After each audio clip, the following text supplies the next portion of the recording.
Hello everyone, ಇದು ನಿಮ್ಮ ನೇತ್ರ. ನಿನ್ನೆ ಸುದೀಪ್ ಸರು ಭವ್ಯ ಅವ್ರಿಗೆ ಹೆಂಗೆ ಕ್ಲಾಸ್ ತೊಗೊಂಡ್ರು, ಅವರು ಮೋಸದಿಂದನೇ ಆಡಿ ಒಂದು ಕ್ಯಾಪ್ಟನ್ ಆಗಿದ್ದಾರೆ ಅಂತ ಕೂಡ ಪ್ರೂವ್ ಮಾಡಿದರು. ಬಟ್ ಅದಾದರೆ ಭವ್ಯ ಅವರು ಅದನ್ನು ಒಪ್ಕೊಳ್ಳಿಲ್ಲ ಬಿಡಿ, ಇನ್ನೊಂದು ವಿಚಾರ ಅದು. ಬಟ್ ತ್ರಿವಿಕ್ರಮ್ ಅವ್ರ ಹತ್ರ ಅವರು ಒಂದು ಮಾತು ಹೇಳಿರ್ತಾರೆ, ಇನ್ ಕೇಸ್ ನಾನೇನಾದರೂ ಮೋಸ ಆಡೇ ಕ್ಯಾಪ್ಟನ್ ಆಗಿದ್ದೀನಿ ಅಂತ ಸುದೀಪ್ ಸರ್ ಏನಾದರೂ ಹೇಳಿದ್ರೆ ನಾನು ಕ್ಯಾಪ್ಟನ್ಸಿನ ಅಲ್ಲೇ ಕ್ವಿಟ್ ಮಾಡ್ತೀನಿ ಅಂತ ಹೇಳಿದರು. ಬಟ್ ಅದ್ರ ಬಗ್ಗೆ ಎಲ್ಲೂ ಮಾತಾಡಲಿಲ್ಲ ಅವರು ವೀಕೆಂಡಲ್ಲಿ. ಅದನ್ನು ಬಿಟ್ಟರೆ ಅವ್ರು ತಪ್ಪು ಮಾಡಿದ್ದೀನಿ ಅಂತ ಕೂಡ ಒಪ್ಕೊಳ್ಳಿಲ್ಲ. 2 ವಿಡಿಯೋ ಪ್ಲೇ ಮಾಡಿ ಆದರೂ ಕೂಡ ರಜತ್ ಅವ್ರಿಗೆ ನಾನು ಸುಮ್ಮನೆ ಇದೆ ಅಂತ ನಾನು ಅಂದೆ ಅಂತ ಕೂಡ ಅವರು ಒಪ್ಕೊಳ್ಳೋಕ್ಕೆ ರೆಡಿ ಇರಲಿಲ್ಲ. ಅದ್ರ ಮೇಲೆ ನಿಮ್ಮ ಅಭಿಪ್ರಾಯ ಏನು ಅಂತ ನನಗೆ ಕಮೆಂಟ್ ಸೆಕ್ಷನಲ್ಲಿ ತಿಳಿಸಿ.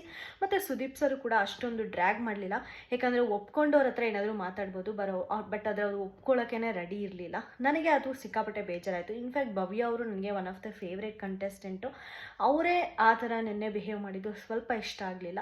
ನೋಡಬೇಕು ಮುಂದಿನ ದಿನಗಳಲ್ಲಾದರೂ ಅವರು ಬಿಹೇವಿಯರ್ ಚೇಂಜ್ ಆಗುತ್ತಾ, ಕರೆಕ್ಟ್ ಮಾಡ್ಕೊಳ್ತಾರಾ ಅಂತ.